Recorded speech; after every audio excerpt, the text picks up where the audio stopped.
大家好，今天跟大家聊一个非常生活化的话题，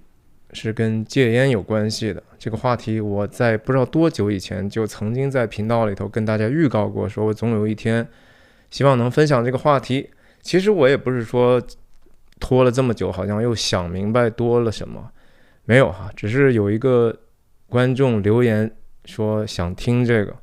我一想呢。其实电影的事情不是那么着急嘛，它是个欣赏性的事情。那这个戒烟的事情，实际上也许分享出来可以帮助到不少人啊，特别是年轻人，特别是年轻的男性，因为男性可能吸烟成瘾的人又比较多一些。我呢，作为一个曾经有23年烟龄的一个老烟民啊，而且我是重度的吸烟者哈，我是基本上当时平均一天一包，到后期曾经有过最多的时候一天2包半的时候，非常恐怖的。但是我也戒烟大概有8年多时间了，所以今天我要跟大家分享一下我的吸烟史啊，我的复吸史，我的戒烟史。其实不是一个很简单的事情，没有抽过烟的人很难想象这个戒烟是多么困难的一件事情啊。那确实我觉得这是人生中最难的事情之一了。然后同时我在前面想跟大家说啊，戒烟啊不是一个道德问题啊，不用去拿说啊他怎么还抽烟，他怎么戒不了烟去对他有这样的一个评判，有这样的一个 judgment。 他也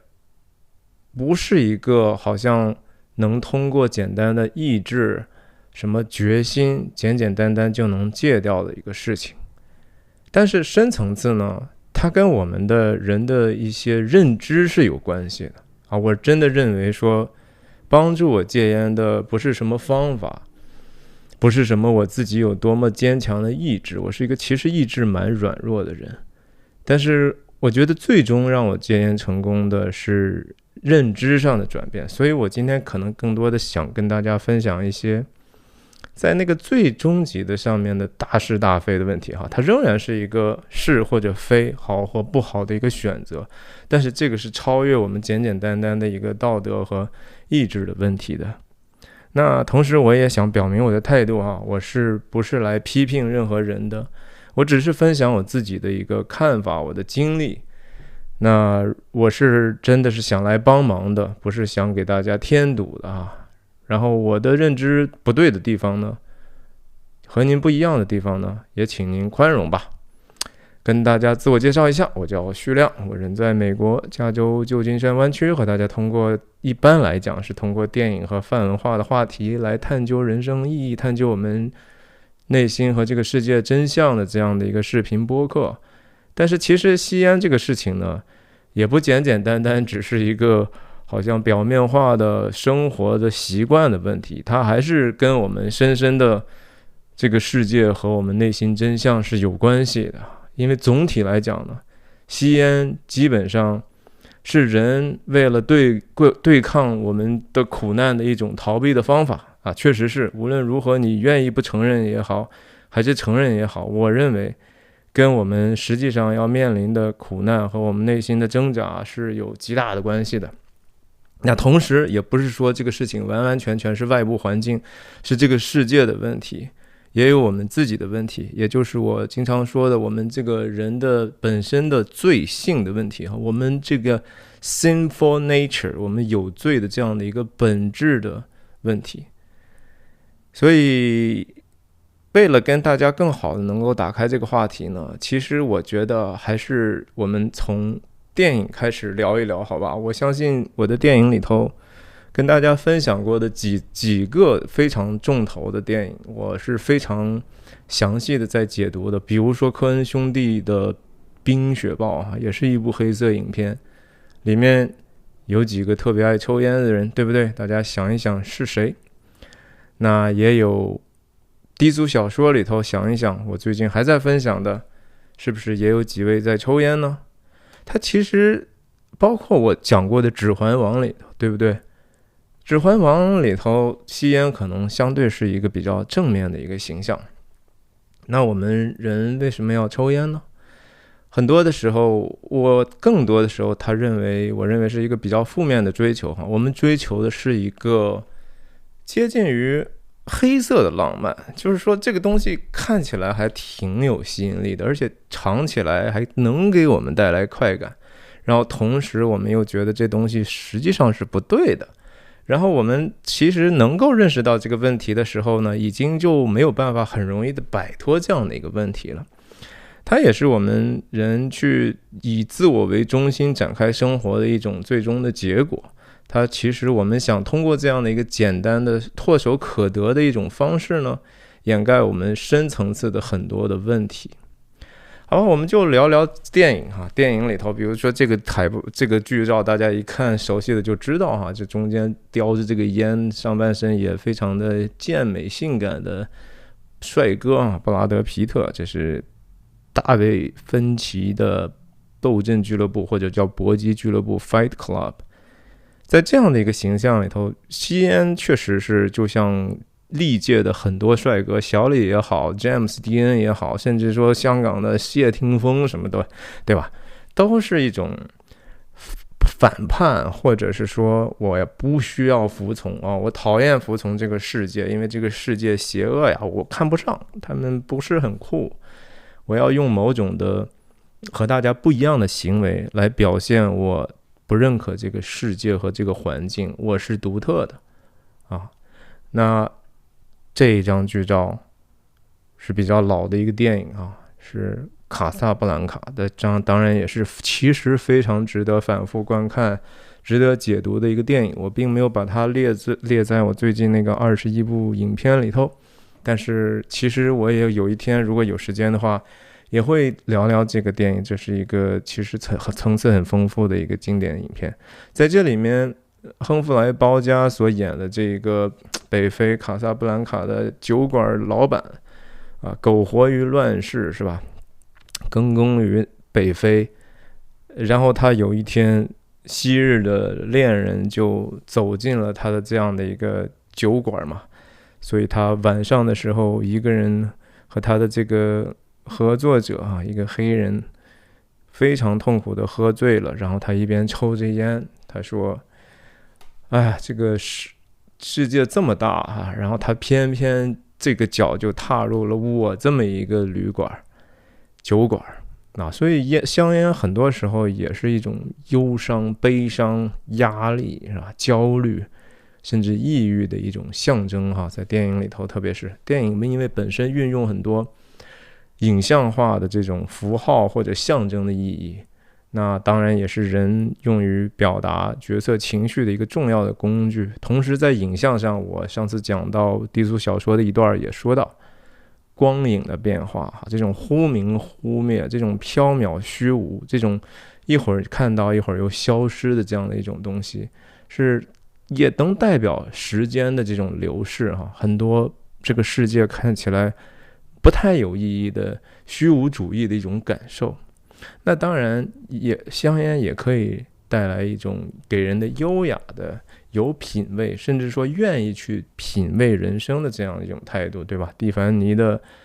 早餐，对吧？ Breakfast at Tiffany， 这个1961年奥黛丽·赫本的这个拿着这个烟托哈，烟嘴吧，这样的一种形象其实是非常诱人的。我相信这样的一个她的形象也真的会使不少的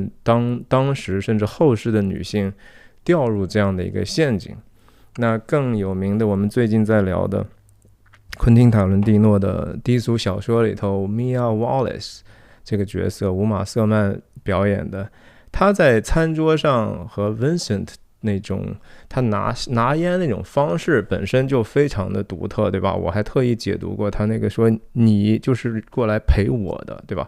然后整个那个手势是非常非常有设计感的，当然也是非常怎么说，看起来是非常有吸引力的。所以它香烟从某种程度上也和性上的吸引力，这种性感甚至禁忌的一种情欲是有关系的哈。就是一般用来，中国人也说啊，什么事后烟，更多的时候它表明这一种不符合伦理的一种情爱的一种表达，对吧？然后同时在指环王里头这种 Gandalf 和 Bilbo 也好，或者是 Pippin 和 Merry 他们在打下这个萨鲁曼的那个地方的时候获得的那些烟草以后，也是对吧？吐烟圈其实也是一种某种程度的 fellowship 啊，也是一种在一起大家的时间。这也是吸烟作为社交工具的一个很明显的作用是存在的。我们在年轻的时候吸烟总是有一些烟友嘛，对吧？甚至在工作的场合，你还是觉得说，到时间了，我们一起去吸食一些烟草吧，哈，这样的一种调侃，这样的一种默契，这样的大家能够甚至在抽烟的时候进行一些办公室政治的安排和八卦，哈，这是非常有效的一种方法。你看看 Bilbo 和 Gandalf 这种吐烟圈，在当时他们就是一个老友再次相遇的这样的一个场景，所以它也能够象征某种程度友谊啊、舒适的生活呀，对吧？然后享受生活本身，享受生活本身是没有什么错的，然后甚至可以表达一种满足感。那我曾经解读过的《冰雪暴》里头，这个著名的坏家伙啊，他在车上这个不爱说话，然后特别的巨婴型的一个人。他是一个烟不离口的人，所以烟在最生理学或者是说表面上来看，它确实又是实实在在的一种成瘾现象，是一种人的堕落吧，人的一种堕落，然后人没有办法控制自己，失去自控能力，然后从而导致的，比如说暴怒也好，暴力也好，这就是在这样的一个角色中，用香烟去表达的它的这个特点。那这个下面这部电影这个剧照也是我承诺给大家今后有机会一定会分享反复解读的一个马丁斯科西斯的好家伙。在这个右边的这一位呢，就是 Ray Liotta， 他演的这个人啊，他这个人也是一去着急的时候有压力的时候，他就要去用这样的一种方法。反正它也跟死亡是有关系的哈。香烟就是终归它不仅仅是说我们在通过吸烟不停地破坏自己的身体，其实某种程度上也在使我们的灵魂越来越麻木啊，这是也是某种程度上是真实的。那我跟大家分享一下我的吸烟史，刚才不是讲了吗？23年是吧？我基本上从中学的开始的时候就已经习惯性的抽烟了。我甚至觉得说我在中学也好，大学也好，也许后面的很多的生活的工作的一些环境里头，其实非常羞耻的。我觉得带了很多人慢慢变成了一个烟瘾者哈。其实要说起来也是要向他们说声对不起了。今天我戒了，我不知道他们是不是还有人没有戒，但是希望他们一样吧，和我最终能够戒烟成功。我中学的时候开始吸烟，一开始真的是说因为家里头没有人管我，因为我的父母其实在那个时候就已经离异了哈，特别是一向管得我非常严厉的这个我的父亲呢，就其实离开了。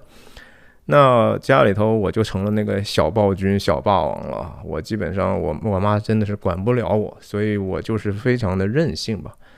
那也结交了一些其实有这样坏习惯的很多的朋友。那这些朋友对我其实是有影响的哈，所以确实是年轻的时候嘛，还是要想办法结交一些真正自己欣赏的，而不是说有时候我为什么结交他们呢？只是我觉得非常的容易啊，我觉得说。他们还看起来我还挺敬佩我的，我好像在他们面前有一点点的那样的一个 power， 有一个权势啊，这非常非常人的本性嘛。那他们教会我抽烟，对吧？我也没带他们向善啊，这是非常遗憾的。我记得第一开始抽烟上瘾的那个烟就是红梅哈，是云南的一种烟，而且是那种我们叫白红梅，是白皮的。我就突然觉得说那个烟吸到鼻子里头之后，那样去循环一下，非常非常的香。那慢慢就真的上瘾之后呢，我觉得也受影视作品的影响。你看刚才讲到这么多电影里头有烟出现香烟哈，其实这个影响是实实在在的呀。即使当时中国我看的都不是说这些外国电影，而是说电视剧啊，比如说有一个叫《北京人在纽约》啊，姜文主演的，冯小刚编剧导演的，冯小刚导演的什么曹桂林的这个小说改的，里面姜文就是说不停的抽，而且他抽的烟是35啊，是英国的一个烟，3个5嘛。这个烟当时我们也其实能买到，所以我一看到这个电视里头姜文抽这个35呢，我就真的是说想办法找到那个钱去买一盒35去抽啊，买不到心里头难受啊。然后另一部电视剧你想想是王志文主演的《过把瘾》啊，王朔的《过把瘾就死》那个小说改编，那里头王志文的角色也是不停的抽烟呢，你就觉得说这些角色你还挺喜欢的，然后他们做这样的事情你就想学习他们。那到了其实高3的时候，我就基本上已经说起来非常的惭愧啊，在教室里头就可以随随便便抽烟了，肯定把很多的同学也是呛的够呛，或者人家造成了人家的一些困扰。然后我就记得说有时候上晚自习哈，然后老师进来，当然不是说全班人都在了，而是说我和其他几个同学，比如说我们还在自习，我们还在一边做题呢，然后我一边抽着烟一边做题。我们的班主任进来，那个时候他已经觉得说，哎，这个事情也管不了哈。然后进来居然我们班主任拍拍我的头，意思是说，哎，你这个人也管不了你了，意思不过看你是学习哈，就也就算了吧，饶了你。你想就猖狂到这样的程度，在家里头也是随随便便抽烟，哎，但是这个越抽到后面啊，就是包括到了大学，那就更别说了，烟酒不分家哈，一喝酒的话，那可能一晚上就能抽掉1包烟。但是越到后面就发现这个烟呢，你就是越抽其实并不享受啊，你原来所有的那种偶尔一下吸进去还挺一下就上头的那种感受，越到后面其实就越少。怎么说呢？就是说抽烟这个上头是非常非常快的，只是你经常大量吸烟的时候，你感觉不到那样的一个快感，你只是觉得需要，然后这种需要就是给你关键的时刻，你就不得不找他去，他就像是一个你特别亲密的朋友，对吧？你无论是说打一个重要电话之前呢，还是说刚结束了这个特别漫长的电话，总算是一个事情大石头落地的感受，你都要去抽烟。甚至打电话的中间，你也觉得说好像总是有一个烟，说话都会方便一些，对吧？开会之前啊抽个烟，开完会抽个烟，早晨起来还没什么事情都没做呢，先抽个烟，晚上睡觉前然后再抽几根烟才能睡觉。饭前1根，饭后1根，就是越来越频繁，非常非常可怕。然后到最后就发现，你完完全全是说离不开它，甚至最痛苦的时候是坐飞机嘛，对吧？你一坐飞机，你真的没法抽。然后我还不至于说坏到那种在飞机上去跑到厕所里头去冒险抽烟的。那一落地之后，你什么事情都不管，别人都是拿行李什么的，你呢？穿过偌大的一个机场，想办法第一时间跑到那个外头去吸烟，其实是非常非常可怜和悲哀的。那来到美国之后呢，你就发现说，首先烟也确实贵哈，贵很多啊。就是说我记得10年前的时候，差不多美国你在零售店买一个像万宝路这样的，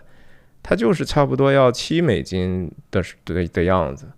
那你想当时的汇率的话，77也50块钱人民币嘛，那比中国的，你中国好烟也最好的烟差不多就是那个价格吧，对吧？当时嘛，所以也贵吧。然后这儿可能抽烟的人也少，但是这个戒烟实际上是非常非常仍然是很辛苦的。我其实在中国的时候，我就曾经成功的戒掉。我戒烟的方法呢，就是 cold turkey 啊，就是说不抽就一根都不能抽。如果说我曾经试过说我能不能减量啊，我能不能把一包变成半包，然后半包再变成1天5根，没戏啊，就是说这东西控制不了。我就后来就觉得说，那就干脆尝试一下不抽。但是做这个决定实际上是需要非常非常长的时间的。我第一次戒烟和后来再戒烟可能又有一点点心态上的不同。当时的时候第一次戒烟只是觉得说想挑战自己一下，那个是出于一个对自己的好奇心，就说我能不能做到这一件非常非常困难的事情，如果做成的话我不是应该很有成就感才是吗？然后我就做了一些心理建设之后就开始了。然后我就记得当第二天下午的时候，大概有整整10个小时没有抽烟，醒来之后可能醒来之后对大概7、8个小时的样子的时候，我就身体已经出现了几乎是说没有办法正常的投入到任何事情的一种状况，就是不停的感觉是出汗，然后心慌，就是整个人什么都做不了。但是这种状况其实也不是那么长，没有那么极端，大概在3、5天之内就能够恢复到一个正常，只是说你心里头那样的一种强烈的愿望，然后还是在不停的折磨你，然后你觉得一点都逃避不了，那整天就是说每一天每一刻你都在忍受这样的一个不甘心，但是同时就是硬硬的和自己对抗。说起来我那个时候也挺倔强的哈，我就这样的就真的挺下来，挺了至少大半年。但是在那个大半年的时候，我当然生活做了很多的调整哈，我开始去每一天去游泳，每一天去健身，做很多的运动。然后但是呢很吊诡的事情是，戒了烟之后呢，身体就变得非常的差，出了非常多的问题，这是真实的，就是说给任何戒烟的朋友们一点点的心理上的预防吧。首先是说便秘啊，真的是便秘啊，非常非常严重的便秘，一戒烟之后，而且那个持续了相当长的时间。我就是天天运动，天天很注意饮食，很注意休息，都是还是出现了持续了非常的久，居然有一个负面的效果，我到现在我也想不通。就是我其实过去是踢足球的，而且我还挺能跑的，戒烟之后，然后过了一段时间之后，我就跑不动了，真的就跑不动了。这你说啊，这个如果是这样的话，我是不是就不戒了？但是我只是说，也许过去吸着烟还那么能跑，也许更不对哈，也许那个其实并不是一个特别正常的事情。那我们对自己身体造成的这种伤害呢，我们必须得承受那样的一个伤害的结果，就是你就认了吧啊。如果说出问题，那也是迟早要出的问题，早出呢可能比晚出要好一些。然后我那个时候嘴里头一直长各种的溃疡，就戒烟之后太痛苦了，就是好了这个马上这边又长2个，这2个快好的时候上面又长2个，就口腔里头，因为我想是因为大量的身体已经习惯了太多太多的化学物质天天的摄入，然后就突然断掉之后，实际上是非常非常身体是不适应的，身体是处于一个完完全全的 shock 被震惊的一种状态。你突然阻断了太多太多的一些东西之后，你身体的化学平衡，我相信我不是专业的，我自己感受是说紊乱了。那这个其实结果还基本上坚持到自己就到后面确实觉得说我可以不吸烟了，身边有人吸烟我也完全不羡慕，我也不太受影响。可是呢，当我自己生活发生了一个突然很大的变化，就是当时我太太等于说离开我，我们是分开一段时间生活哈。然后当我在机场把她送走之后呢，我回到家也是巧了，当时在整理衣服的时候摸到一个旧衣服的一个夹克的口袋里头还有一盒没抽完的烟，我就拿着这盒烟，我当时端详了很久，然后我当时一个人在家嘛，我就说 Why not right， 就是我反正也没人管，我就自己试一下，而且我相信我能控制住了呀。结果那一根烟我就是轻轻的吸了一口，然后当时那真的是一种毒品的感觉。我们首先得确认一个事实，就是说尼古丁是强烈的毒品啊，它不是说是普通的毒品，它是一个非常成瘾性强的毒品，它就是一种 drug。我在停了8个月戒烟之后，再头一次吸了那么小小的一口，几乎是1秒之内，我就感受到头脑里头的一种兴奋和非常非常开心的感觉。我当时就是说开心到有一点点想笑的感觉，觉得好舒服呀，好轻松啊，好像什么烦恼一下子就暂时的真的能给你带走。我特别享受那个时间，而且那个时间持续了很久。我抽了半根烟，大概我就是说，不能好久不抽了啊，可以了啊。只是我就想，哇，烟原来这么厉害！我原来那样的烟，我一天抽2盒，我到后来都没有什么任何的美妙的感觉。哎，但是这么一戒烟再复吸呢，真美。然后我就想说呀，如果我每一天能够给自己这样的一个15分钟的时间，因为你抽了1口烟之后能够开心15分钟呢，我说控制一下吧，每天就定时就抽这么半根儿。然后第一天还真的就这么过去了，一天也没有想。到了晚上呢，这个念头啪就又出来了，该抽烟了，是不是？15分钟，你的美好时间到了。我就再次的点起来，再一抽呢，还是挺美好的，但是比头一天呢，感觉就差多了。然后第2天、第3天的时候呢，就可没到晚上的时候就想，我的15分钟是不是应该到了呢？我是不是可以一天变成2根呢？是不是也许3根也可以控制吧？然后1个星期之后，我就已经回到了之前的这个吸烟的量，而且感觉比以前还更严重了。我还记得当时在一家影视公司和一个现在已经去世，我在我的频道里头做过这个前辈的一个怀念的视频他也是特别能抽烟。我们经常在那个公司的一个抽烟的地方，就一根一根接着抽，一点都不享受，但是就好像一点都没办法。当然，我觉得在美国之后也是戒烟，也是觉得说，首先特别没意思。这个地方本来抽烟的人就不多，你就和个傻子一样站在那些地方去抽烟，自己都觉得不太好意思然后也贵，也觉得说这点事儿还成就不了嘛。但也不知道说美国的，比如说万宝路和骆驼这些东西，确实是可能是尼古丁含量很高吗？然后我戒了一次，也是再一次的直接停掉，然后一戒呢，我就开始抑郁了，真的是抑郁了，就是觉得生活一点意思都没有，觉得说好难啊，这生活太痛苦了。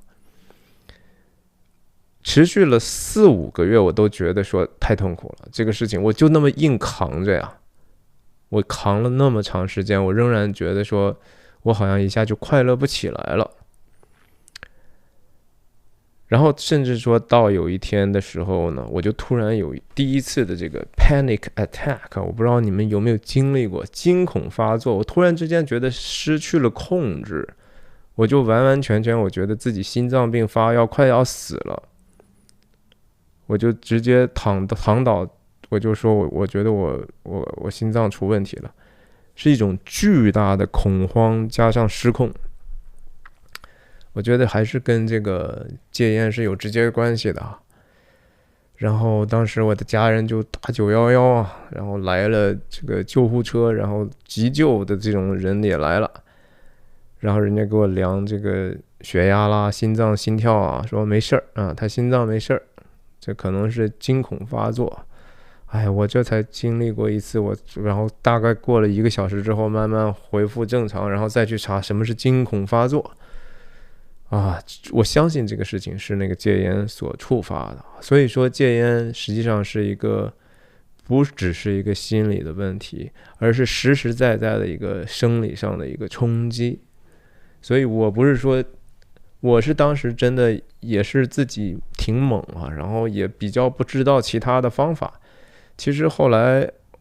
我在戒了烟很久之后呢，还是经常的觉得有点抑郁啊，就是觉得打不起精神了，不太开心。我去医院，然后人家给我开的其实是戒烟药，即使那个时候我已经戒了烟了，叫什么 Burpion 还是什么东西，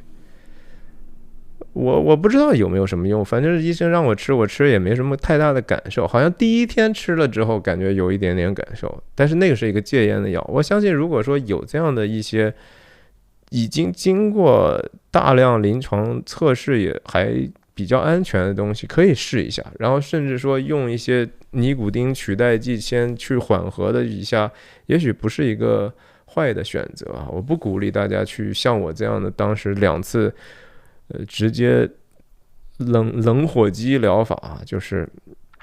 这叫什么休克戒烟法啊，确实能够把你搞休克的哈，这不是开玩笑，这是非常非常严重的一个问题。所以就是说这些事情呢，给我人生其实带来非常多的代价，但是说戒了实际上是一个非常重要的事情。可是这个事情说到最后啊，其实我想觉得说有一些是认知上的事情。我为什么觉得说认知还是挺重要的？说起来抽象，但是它能够给你在不停的失败当中以一个大方向的一个指引，然后这个对你能够最终摆脱这样的一个烟瘾是可能有一些帮助的。所以我就简单的跟大家分享吧。我就是说我自己当然是基督徒，我也觉得说我的信仰对我戒烟是有一定的帮助的，我也不能说是完全的帮助，甚至也没有说具体的经文说哪一节好像就能够给你一种醍醐灌顶的感受。很多人说了，说啊，你看圣经里头有一句话叫身体是圣灵的殿，所以你就不应该是，既然这是一个圣洁的殿堂，你怎么能去用污秽去吸烟，好像就是一个物理上的一种污秽。但我不是这样理解这句话啊，我觉得说身体其实仍然是一个暂时的一个东西，我们真正所谓的是圣灵的殿，实际上还是我们的这种不可知的，我们无法描述的这样的一种灵魂，我们的或者说身心灵里头的心和灵，我们的心灵，我们这些头脑，我们的心智，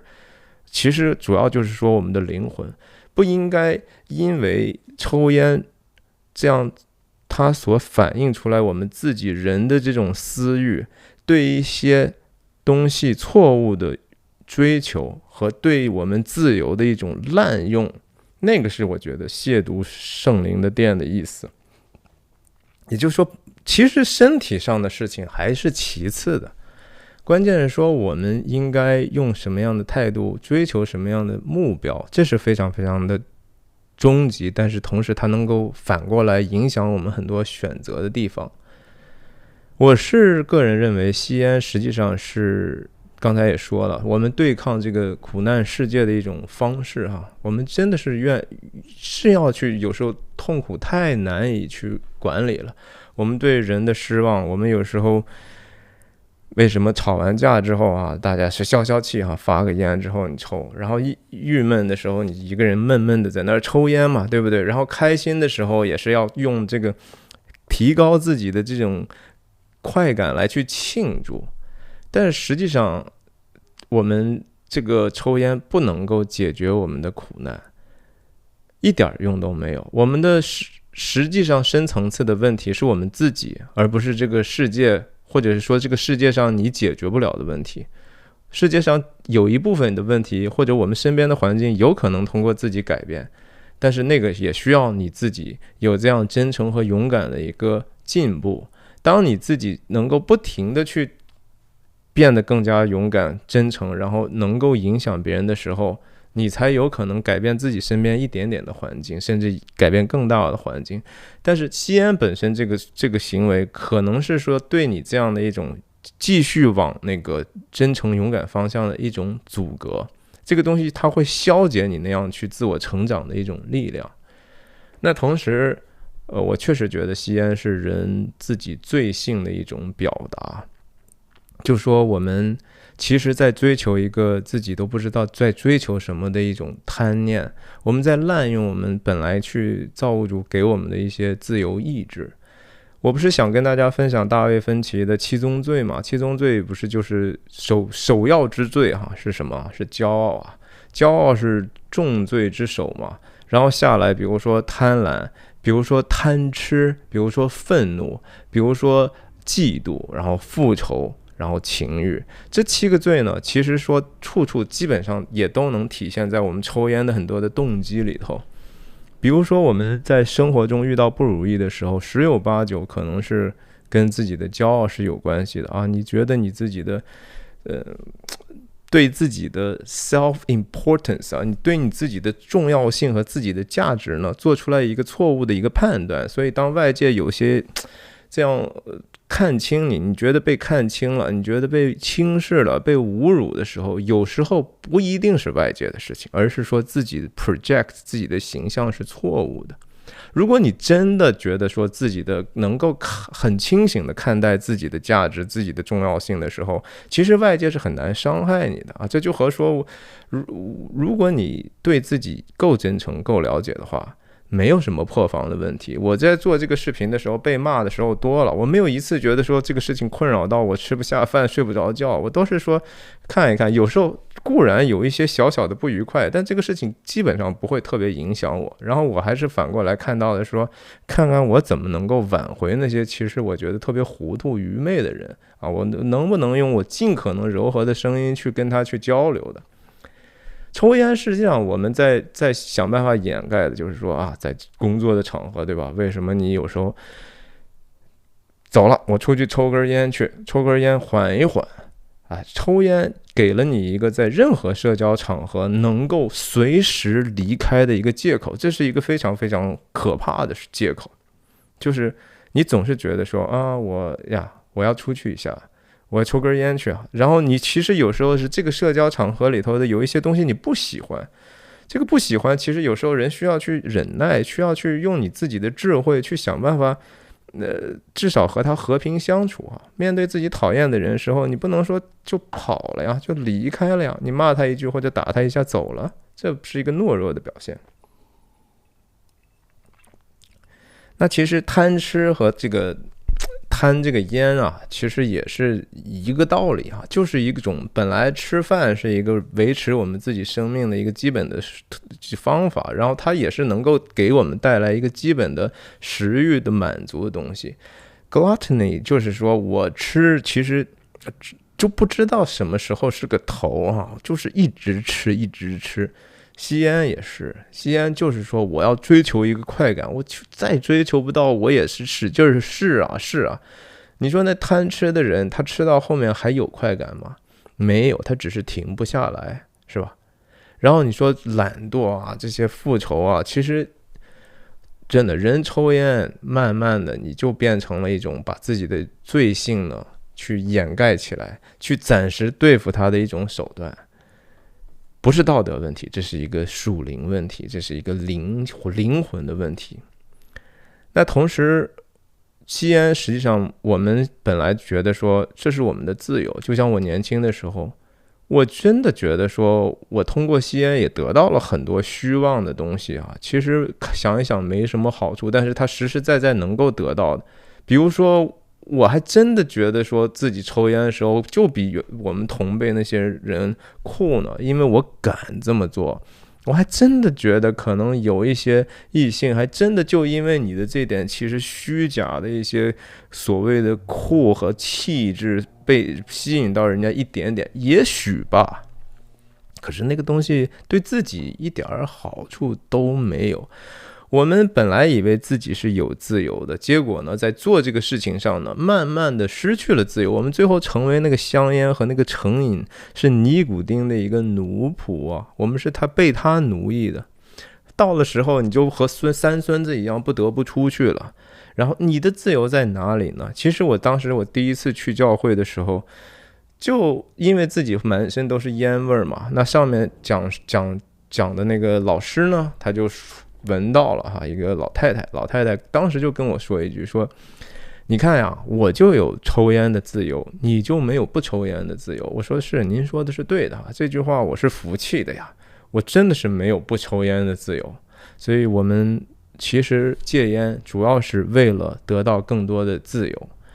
那第三个，我觉得说戒烟深层次的动力，其实不是为了自己更健康，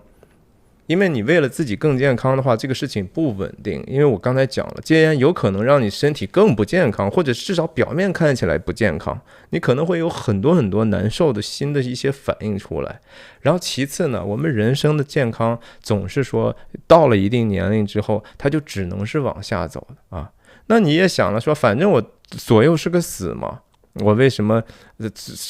好赖都是一个死，我能不能简单点去往那个衰老和死亡的方向去呢？对吧？我觉得为了健康这个动力还不够。我原来也曾经这么想过，但是我一想到健康这个东西没有办法真正的激励我。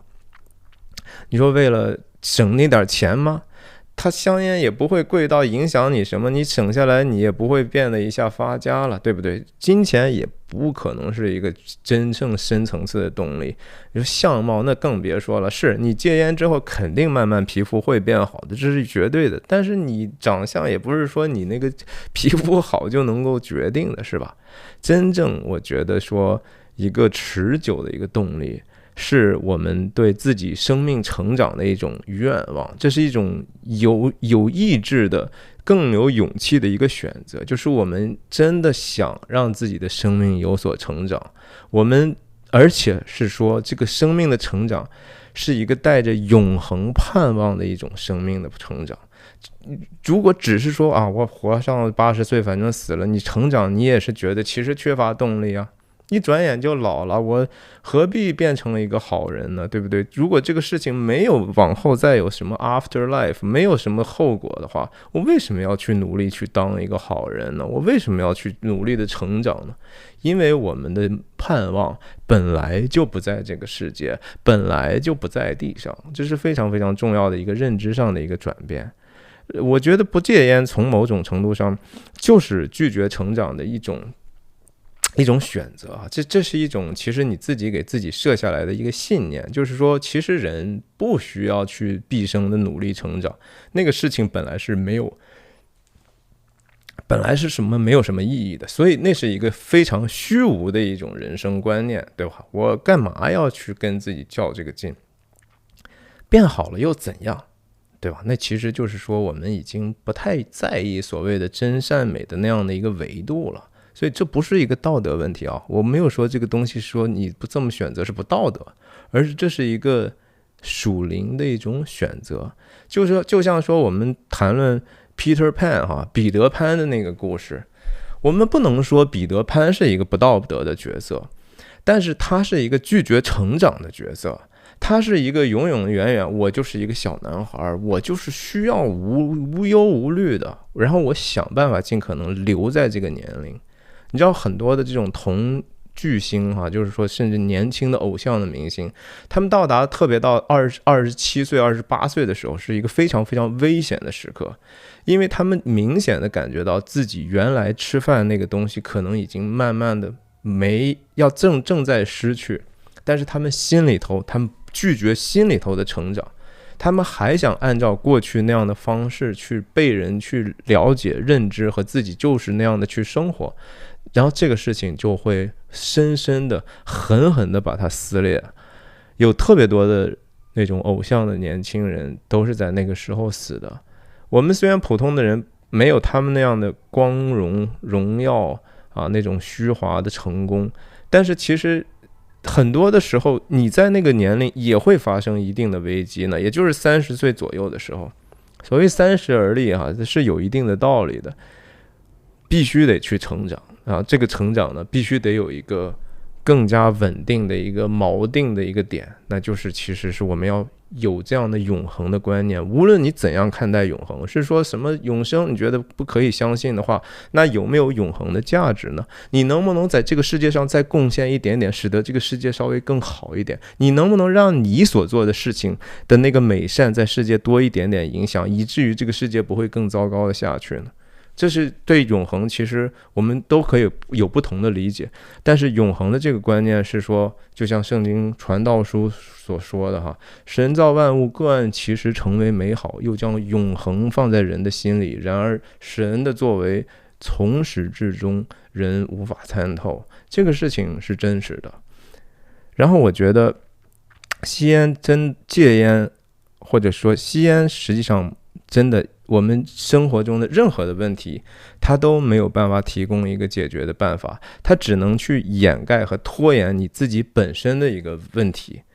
你那些问题迟早都会在你生命中越来越严重的。我觉得说，我们与其去掩盖和拖延那个问题，不如直面这样的一个问题的根源。不是说你吸烟本身这个习惯的问题，而是你在想说，我每一次吸烟的时候，实际上我寻求的是什么呢？寻求的那个目标是错误的。想想看，你为什么在什么样的情绪下容易寻求那样的一个目标？那个目标是错误的，手段也是错误的。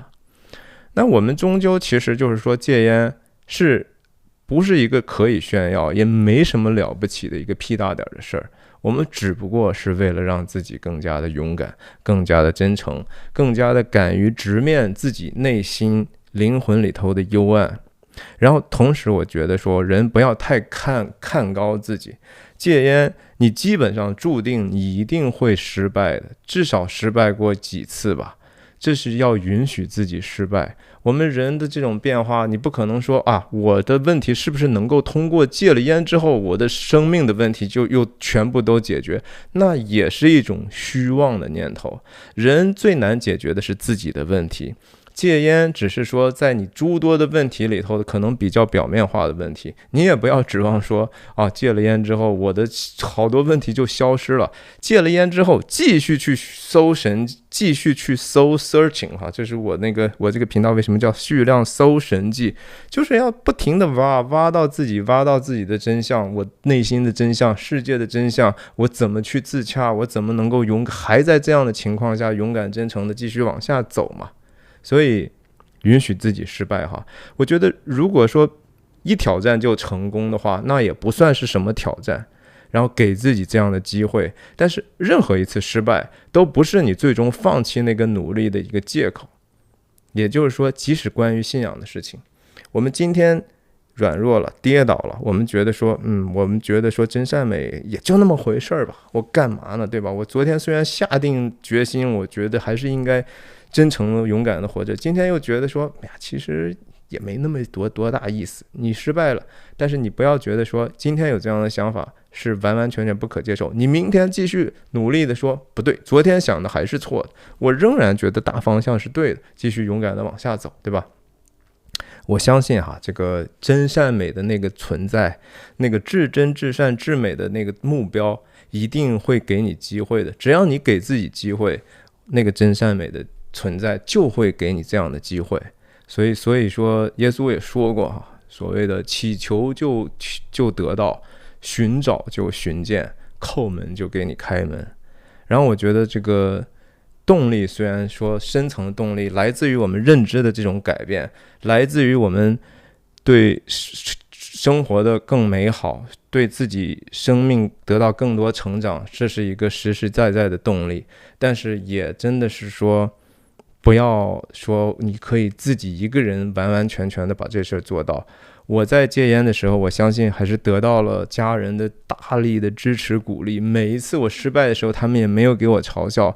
他们也在用各种各样的方法去帮助我。你要有这样能够帮助你的人，一起去走这条路，这是所谓的 supporting system。 你可以寻找那些和你一起戒烟的，你们在价值观上也比较接近的，然后互相勉励，然后一起去有这样的一个